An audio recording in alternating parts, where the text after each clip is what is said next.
exactement. Donc s'il est en mal avec sëñ Modou Kara te day am yaakaar moom day tattu ne fi mu toll nii élection bi ñu génn dañ koo dóor a Touba waa léegi nag buñ ko dóoree Touba nag léegi mu doon jéem a xalaat 66 000 voix yooyu wala 66 000 xale yi ñu ko doon waaj a jox waa léegi nag bu amee problème ba perdre loolu disons que am na jote parce que ci camp de redressement bi nga xam ne moom la jotee ak ci loolu la bëgg a laal sëñ Modou Kara xamul fu mu koy jaaree mu ne na ko métital moom général la koy wooyee sax moom waaw mais général la koy woowee un civil boo xam ne la wóor ne sëñ Modou moom moo fi waxoon sëriñ ay nit yu ordinaire lañ moo ko fi waxoon exactement mu wooyee ko général c'est lui qui l'a appelé général léegi bu demee bay woowee sëñ Modou Kara général parce que jour boobu am na lu mu bëggoon. mooy 66 000 yooyu mu wax da ko koy jox. mais dama la bëgg a wax ni moom bu dee dañuy dàq rek am na man j'ai vu une vidéo wala benn photo boo xam je crois c'est une vidéo. waaw gis naa benn général la xaw ma colonel la ci armée. waaw mais dem na foofu Touba am na ñu njëkkoon nañ koo photo. exactement c'est pas normal. exactement. waaw lu tax dàquñu kooku nag. kenn xamul. parce que c'est un gradé. exactement. léegi. commissaire yi ministres yi de la république ministres yi dem jógee ministres yi bokk ci policier directeurs généraux yi bokk ministère yi nekk ci commissariat yi su ñuy dem du ñuy seeti xalif général de Mouride tey jii ñoom tëni la ñuy sol te bu ñu tënee dañuy dem sujjóot ram exactement kon bu ñuy dàq nañ dàq ñëpp parce que tamit c'est le président il a été à être le premier fautif exactement kon na dàq ces colonels là dàq tey ces généraux dàq see colonel dàq si directeur général yi nga xam ne ñoom ñoo njëkk sujjóot. exactement il a pris le jeune Pape Bouba Diallo def ko benn cible la ko def mais naa ko dàq pour métti dal sëñ Kara. exactement mais sëñ Kara loolu yëngalu ko de mais sëñ Modou Kara loolu yëngalu ko parce que xare bi tey jii Mouride day wane ne ñoom ñëpp ils sont solidaires ginnaaw sëñ Modou Kara ils sont solidaires ginnaaw xale boobu ndax liñ ko def c'est un acte boo xam ne bu indigne. exact ndax parce que dañ koo jaay doole te doole biñ ko jaay nag yàlla wane na ne man sàkkuma moom sàkkul Modou Kara moom président sàkkul Modou Kara sëñ Modou Kara sàkkul xale bi yàlla moo ñu boole sàkk ñun ñëpp mooy la dama doon wax ke ñun ñëpp a yem ci yàlla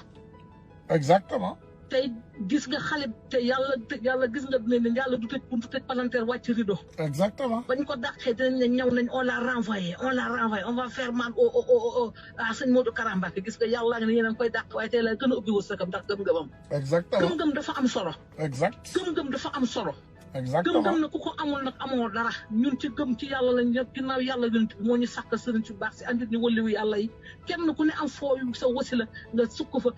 di fa naanee ca teen ba ngay ñaan yàlla subhanahu wa taala di jaar ci ñoom pour mun a àgg fa nga jëm yal na yàlla defal ñu jàmm ci barke Baye Baye. jërëjëf merci asalaamaaleykum wa rahmatulah. voilà aleykum salaam. voilà gars yi du ma yàgg tey ci live bi trop mais dafa am leeral yoo xam ne bëgg naa koo indi rek man dama xam ne Sénégal c'est un état qui a failli Sénégal état la boo xam ne dafa failli maanaam dafa daw ay responsabilités parce que boo xoolee tey dëkk bu mel ni Touba dafa mel ni réewu boppam. Touba ca kanam ils ont créé assainissement au Touba sax ñoom ñoo ciy travailler di defar ay tali Touba di defar lépp loo xam ne dañ koo soxla ci Touba waa Touba ñu ngi koy defaral seen bopp. est-ce que xam ngeen ne Touba même baniiru école tubaab bi ngeen fa gis c'était parce que amuñu gëmuñu caaxaankat yi nga xam ne ñoom ñoo nekk ci bopp réew mi parce que ñun Sénégal moo ñu intéressé te Sénégal Touba daf ci bokk. te Sénégal mënoo cee dindi Touba mënoo cee dindi Sénégal donc loolu saa bu Touba amee problème boobu dañ koy wax comme ni ñuy waxee waxtaanu Sénégal yi bu jee amee tamit mu nekk ci këri sëriñ si lu fa am aussi dinañ ko génnee ñu wax ko parce que ñun loolu la ñuy def ñun li ñuy def mooy dañuy éveiller conscience su doomu sénégalais yi dañuy yee doomu sénégalais yi ne leen bu leen acharné wu bu leen daanu ci piège u Macky Sall. Macky Sall, ce qu'il est en train de faire, c'est personnel. Il a un problème avec Cheikh Modou Kara. Ce pauvre policier a payé ses pots cassés pour rien du tout. Parce que man waxuma sax xaalis bi doomu aadama yi jox nit ñi mais police déjà carrière la waajooju j'en suis sûr et certain que demul armée jóge fa dem police pour tout simplement ay koppar xëy na am na leneen loo xam ne aussi dugal na ko ci muy passion am parce que man xam naa ay policiers même fii ak feneen mais ñu bari li leen di dugal ci liggéey bi c'est pas seulement l'argent mais il y a aussi la passion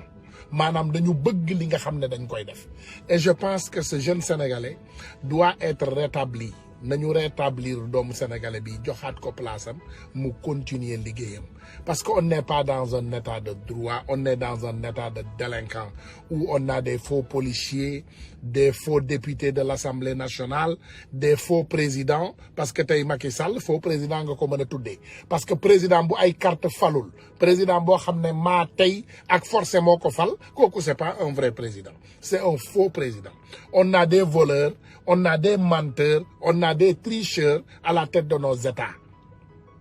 Donc nañuy waxante dëgg dañoo bokk ci dëkk boo xam ne dëgg moo fay dox donc ñun nekkuñu fii di wax lu neex kii wala lu neex keneen ñun ku ñu xam nga dem déglu suñu ay waxu démb bu ñu amee lu nu wax te muy dëgg dañ koy wax parce que suñu diggante ak yàlla lañ ciy seet donc ñun nañu xam ne Macky Sall vraiment lii nga xam ne moom la nekk di doxal Sénégal vraiment du loo xam ne moom moo lu normal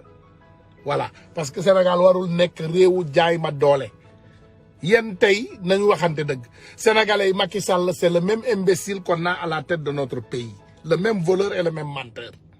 bu leen neexee tey Macky Sall def jéeye yéen ñëpp ngeen génn fóot Macky Sall rakkam sàcc na fi ban prison la ko yóbbu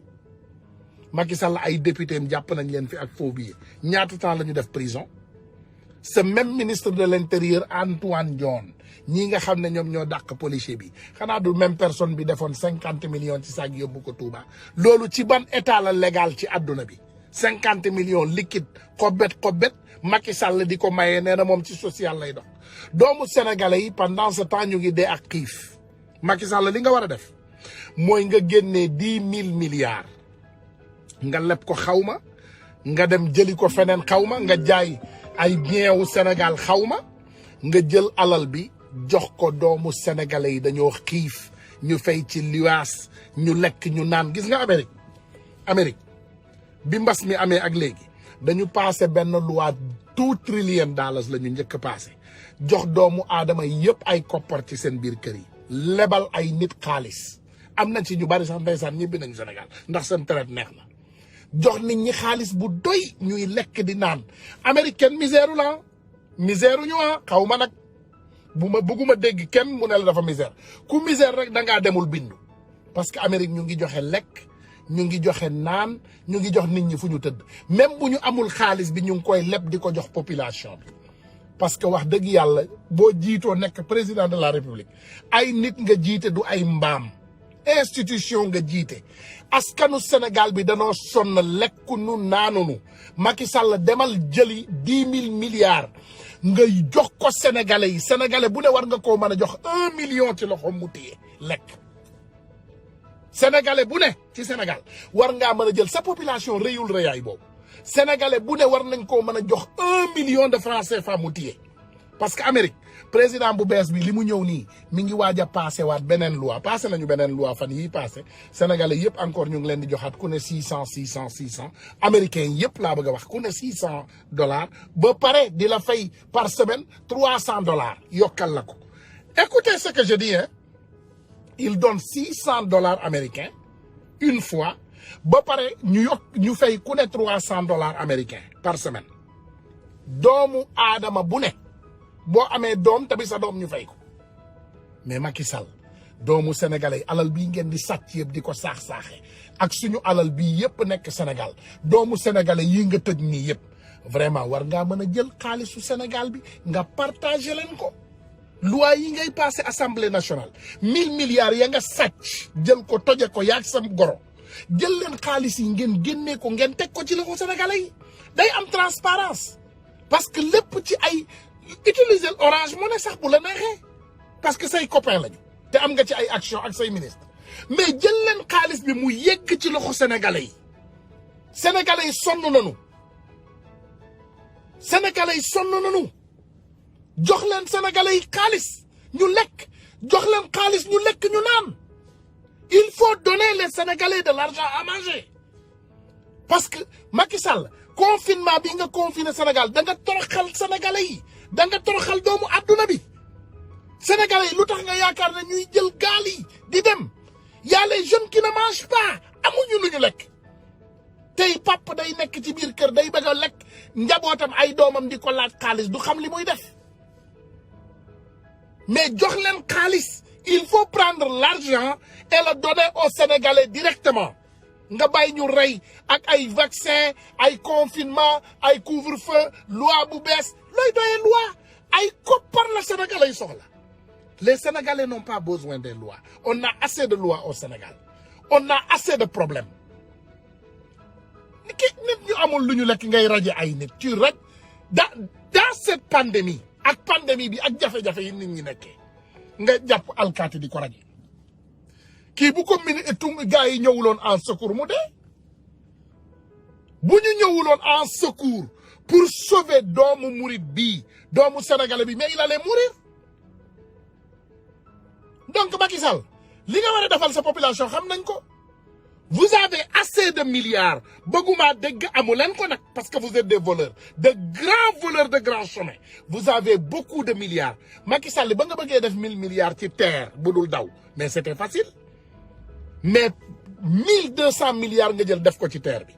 mais prends 1000 milliards nga partagé ko doomu sénégalais yi mu dem directement ci seeni ay poche amul nag jox ko sa goro wala jox ko say doom ñu koy jëndee suukar di ko jëndee maafe déedéet jëlal xaalis bi directement ci compte bancaire u sénégalais yi gis ci seen bopp ñuy lekk ñuy naan bu boobaa bu la neexee nga confiner leen 3 mois si tu donnes les Sénégalais à manger et à boire wallahi boo wootee confinement wala couvre-feu may njëkk ànd ak yow kon yow li ngay wax gëmuloo ko parce que xam nga ne ñooñu boo leen tëjee seen biir kër yi amuñu lu ñu lekk dinañu sàlliru mais you causing more damage li ngay yàq moo ëpp solution tu gâtes plus que tu répares yow defar loo daal Sénégal mais joxal doom yow ak sa ministre yi rek seen salaire 2 mois boo ko jëlee nga partagé ko Sénégalais yi les Sénégalais vont bien vivre Macky Sall xaalis bi ngay jël di ko pasare ci dëkk bi te Sénégalais yi gisuñu ci seen bopp loolu nga war a wax nga arrêter avec ces polémiques de limoger un simple policier tu le limoges tu as combien de policiers voleurs là-bas au Sénégal ñaata policier sàcc ak fenkat ak tappalekat nga am ci biir dëkk bi ñuy say policier yow musuma gis policier bu ñu raje avec tous ces délits avec tous ces dégâts yu mag yëpp yow ay policiers vendeurs de drogue sax am nga leen tu as même des policiers de vendeurs de drogue et des commissaires de police vendeurs de drogue am nga leen Sénégal doo leen raje mais Macky Sall les Sénégalais ont faim la solution au Sénégal man tey suba ci lu leer de boo présenté woon loi assemblée nationale wala nga dem lebi ci àdduna bi ñun ñëpp ñu war cee taxaw pour crédibiliser la ñu jox la 10 000 milliards yoo xam ne da nga koy partager doomu sénégalais yi mu dugg seen biir poche billahi wallahi tallahi je suis avec yëkkati naa sama loxo sama diggante ak yàlla ak yonent bi Ousmane Tounkara mu ànd ak Macky Sall ci dara ci loolu rek dinaa ci ànd ak yow et moi je suis radical je t'aime pas I don't like you mais wallahi al azim boo xeexoon tey pour jot ay koppar jox ko suñu yaay yi ak suñu sœur yi ak suñu mag yi ak suñu rakk yi damay ànd ak yow à 100% nga dajale suñu 1000 mili Macky sa xol bi moo dëgër billaay sa xol bee bon bëgguma wax lu yàgg parce que bëgguma sax sama xol bi jeex ma ay rongoñ di fi tuur wala may saaga I don't like it non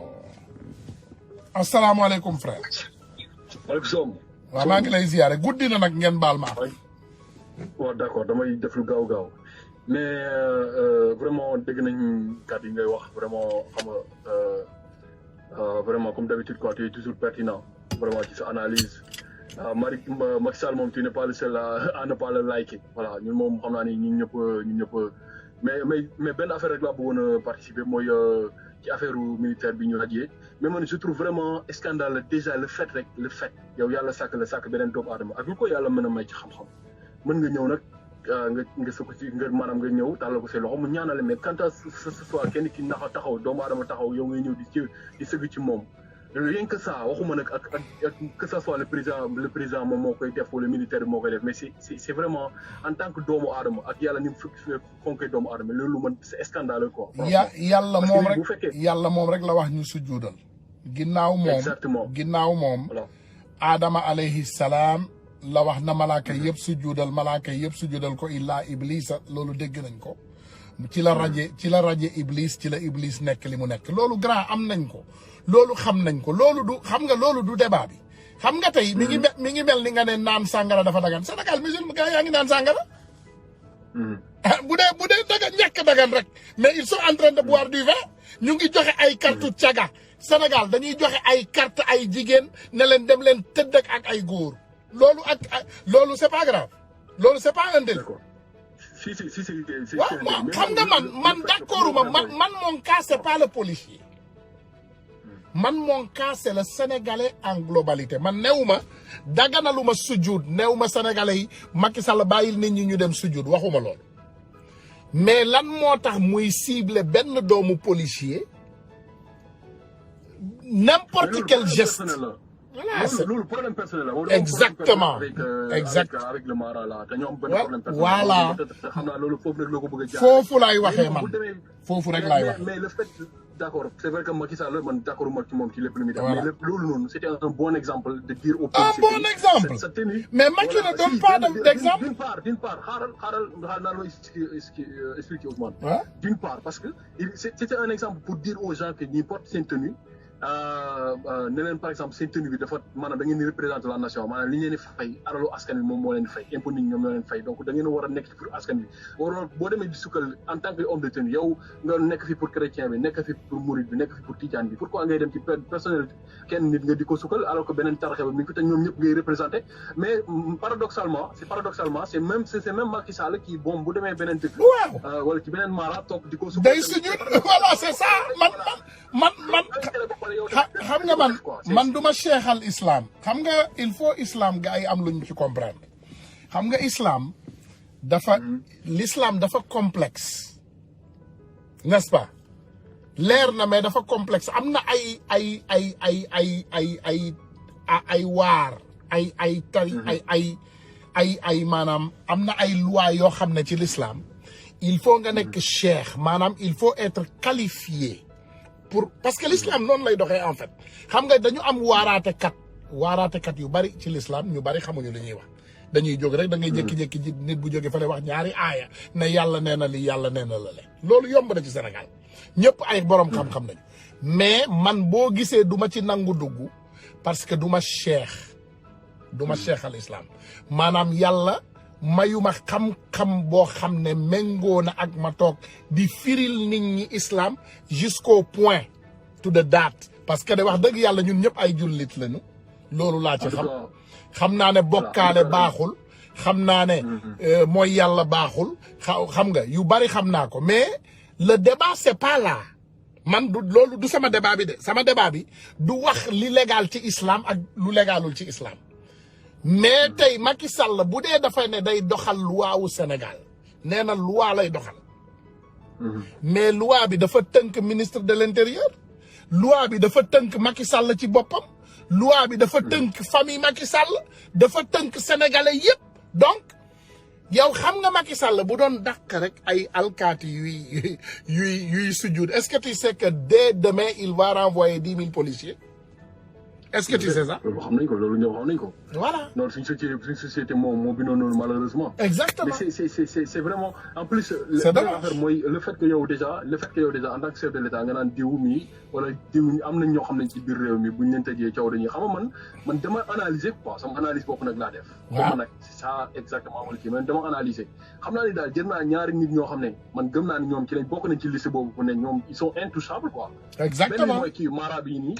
Kara la bëggoon wax Macky Sall il lançait un message. exactement dafa bëggoon ne bu laalee sëñ Modou Kara dëkk bi tàkk. Macky Sall mais c'est vrai il a lancé un message. voilà il a raison waaye mais beneen bi tamit mooy dama def sama analyse quoi xam nga temps yii passé xaw ma ndax yéen ñi gars yi bàyyi ngeen ci xel temps yii passé famille sœur Youssou Ndour bi dafa génn ne Macky Sall dafa am problème ak Youssou Ndour parce que xam nga ñoom dañu leen bëggoon a contrôler seen affaire boobu ñu am noonu dañu leen bëggoon a contrôler léegi nag xam naa ne comme ñoom dañu yor benn affaire boo xam ne ñoom selon ñoom kenn waru leen a contrôler ci dëkk bi. donc président bi wax ne ñoom da leen war a contrôler léegi nag ñu détourner débat bi man d'après mon analyse quoi ñu détourner débat bi nen léegi nag na artistes yi génn na artistes yi dem place de l'Obélisque pour kii ni ñu ko waxee pour manifester. parce que moom nee na jàppale moom frère am dafa am problème ak président de la République mais bizarrement. Est-ce que tu as vu que c'est juste un jour qui sort, qui dit que Macky Sall va aider les artistes? Exactement. Est-ce que tu vois? Exactement. Celui qui sort pour dire que le message, c'est-à-dire que nous, donc, déjà, dem nañ ba waxtaan seen biir, donc, mais c'est des dealers, c'est des francs-maçons. Ils sont, génne na 2 milliards, 3 milliards, ce qui fait que une bonne partie va aller sur société bobu nga xamné rakki ji mo koy diriger bo xamanteni kenn du leen contrôler quoi non c'est incroyable le Sénégal c'est-à-dire que yow da ngay gérer ben affaire publique bo xamanteni yow kenn du la contrôler bu la nit ñi dalay contrôler nga tourner débat bi yóbbu ko ci ay par exemple non sama mag bi jubawul ak kii tourner débat bi quoi après def benn genre mini manifestation génne ay artistes yi comme Macky Sall tapé la xam ne bon dana xool ne ok ñi commencé génne artistes yi mën na dem ba jël na donc mu cédé quoi c'est-à-dire jël na leen ok 2 milliards a ngi nii wala 3 milliards a ngi nii léegi tëj ngeen seen lami non notre pays va trop mal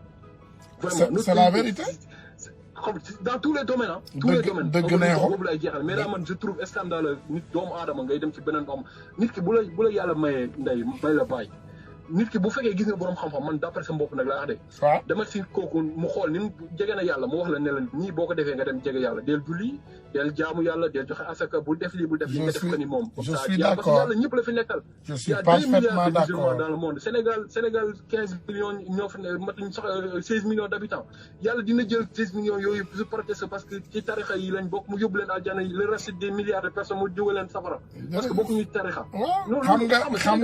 nga li franchement li ma wax la rek tu es très pertinent dans ta communication mais wax ji encore nañu mu delluwaat fi ma ko jëlee rek mooy lenn mooy ñun li ñu intéressé du nit ki c'est pas la personne ak sujjóot bi mu def parce que loolu dafa ñëw ci loi islamique ñun ñëwuñu pour décrire li loi islamique légal loo ak li mu légal loowul Macky Sall moo jël décret pour di dàq ay doomu aadama n'est-ce pas Macky Sall bu jëlee ay décret di dàq ay doomu aadama donc dafa war a doxal dëgg donc décret boobu daf ko war a utiliser di dàq ay doomu aadama yuy def ñaawteef Macky Sall frère am sàcc na fi 10 000 milliards adduna bi jàpp ko coow li ne kur frère bi démissionné ndànk dem toog di def ay jéye nag ba léegi il fait toujours des dégâts Aliou Sall dafa toog rek de côté mais il fait toujours ses dégâts Aliou Sall il a toujours ses biens Aliou Sall ñàkkul dara lépp loo xam ne sàccoon na ko ci Sénégal moo ko moom ba léegi ay Farba Ngom mi ngi fi ba léegi ay Mambay Niang ñu ngi fi ba léegi ay Bougazélé ngi fi Macky Sall tout son gouvernement c'est des délinquants et des voleurs mais kan la mas a jël décret dàq ko xam nga fi nga bëgg a waxee maanaam daal kuy diggal ca ngaay day fekk nga set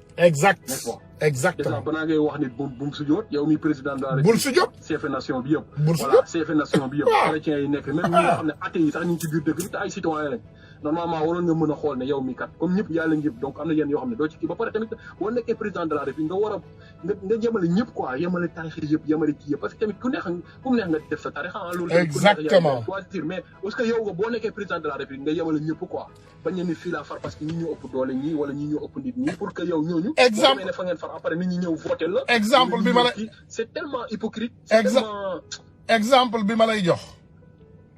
ce gars à Kolda qui a créé son nouveau tariqa là le prophète de Kolda là mais xoolal délinquant loolu crime passé wu ko ci islam mais dans un état de droit il a droit à faire tout ce qu'il veut loi Sénégal mënu koo tere am tariqa mënu koo tere am diine boppam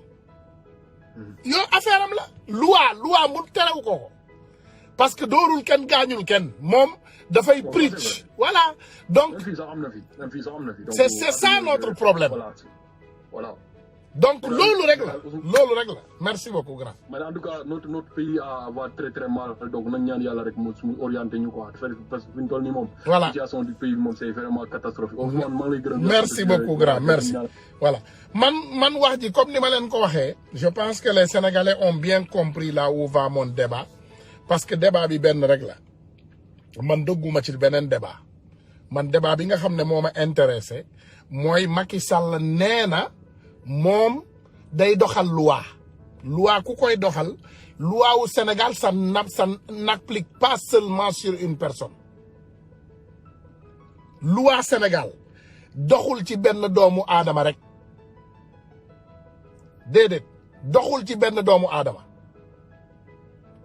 ñun li ñu intéressé mooy Macky Sall na jël ay koppar guddi yi ñu toll man li ma bëgg a advoquer te ma bëgg les hommes politiques du Sénégal y compris ndeysaan la personne que j'aime plus que tout le monde muy président Ousmane Sonko ngeen nit di wax nit ñi di leen déglu wax leen ne leen Macky Sall mu génnee xaalis bi jox ko askan bi wax ngeen ko nag ba sonn vous avez parlé mais on n'a qu'à mettre la pression suñu population mi ngi faatu nit ñaa ngi dee ak xiif il l'avait dit de le président Ousmane Sonko l'avait dit nee na les Sénégalais vont souffrir ils vont souffrir parce que les personnes qui nous guident sont incompétents c'est pas des personnes compétentes donc dimbali leen ñu bu leen noppi parce que boo leen noppee mu graaw Antoine Diome li muy attaqué ñun loolu intéressé wuñu na ngeen génnee koppar yi les Sénégalais ont besoin de l'argent pour manger lii bu doon waxtu élection Macky Sall jox na Sénégalais bu ne junni ci alalu boppam ci alal bu mu sàcc moom boppam pas alalu état bi rek de mais alal bi mu sàcc moom dugal ko ci poche am Sénégalais bu ne jox na la ci junni ak piis donc s'il vous plaît génnee leen koppar yi koppar bi ngeen sàcc génnee leen ko ngeen jox ko Sénégalais yi ñu lekk donner l'argent aux Sénégalais pour manger. Young man, so I'm in the city. Give me a couple of minutes. I'm gonna call you. Give me a couple of minutes, all right? Couple of minutes. Thank you. Merci beaucoup. Voilà. Donc, li important, Macky Sall, polémique bi arrêté ko. Mes parents ont faim. Sénégalais yi dañoo xiif, Macky Sall. Les Sénégalais ont faim. Polémique bi yëpp nand nañ ko. Bis bu ne nga indi polémique bu bees. yaa ngi wax ci vaccin yi 200 000 vaccins yi nga bëgg a vacciner Sénégalais yi wala milliards yi ngay utiliser pour jënd vaccin pour vacciner Sénégalais yi jox leen ñu lekk ba suur Macky Sall fee xiif corona la am na Sénégalais yoon yuy dund tey sa biir réew boo leen laajoon ndax ñu dund ak corona seen biir yi fees wala ñu continuer xiif nii ba dee lan la ñuy jël dañ lay ne nga jox leen corona moo leen gënal xiif nii. Parce que quand les gens ont faim, ils souffrent. When people are hungry, they suffer. Macky Sall xiif baaxul moo tax yàlla indil ñu weeru koor pour tester ñu xiif Macky Sall xiif dafa metti xiif dafa metti doomu aadama bu lekkul dafa metti day jaay ngoram day tax xale yi jigéen yi di jaay seen bopp xale yu ndaw yi pédophile yi di leen tëddee loolu yëpp coono moo koy indi. Arrêtez s'il vous plaît monsieur le président. ñaan nanu la man de musuma laa ñaan waaye ñaan naa la ne sama mbokk yi dañoo xiif les Sénégalais ont faim arrêtez avec ces polémiques les Sénégalais ont faim tey damay jot ay nit ba du ma xamante lu may def te man mënumaa tànkam lu nit damay jot Sénégalais yi di leen jot téléphone buñ ma waxee seen problème sama rongo ñi day tuuru mënuma faj lii lépp ak naat dama mën a jox Sénégal yëpp xaalis ñu luñ bu ñu lekk awuma ko. Where am I gonna get that money from? Man duma état comprendre leen ma les amis damay jot ay jigéen ñuy jooy di am naqar am lu leen metti ne amuñu lu ñu lekk billaay am na ñoo xam ne nee nañu ma jaay seen bopp bu ñu gisoon ku ñuy jaay seen bopp sax ñu jaay seen bopp. Non mais ils n'ont qu'à pour le moment c'est emprisonner les voleurs d'accord. Mais pour le moment nañu jox Sénégalais yi nu lekk alal bi nu sàcc dafa bari nañu génne alal bi Macky Sall il faut forcer ces voleurs de sortir l'argent pour le donner aux Sénégalais forcer le sàcc yi Macky Sall 2000 y a déjà 10 000 milliards sa frère bi sax buñ ko ci boole mais bu ñu xoolee alal bu ñu sàcc ci Sénégal rek mu doon alal bu weex ëpp na 6 000 milliards Macky Sall génneel alal bi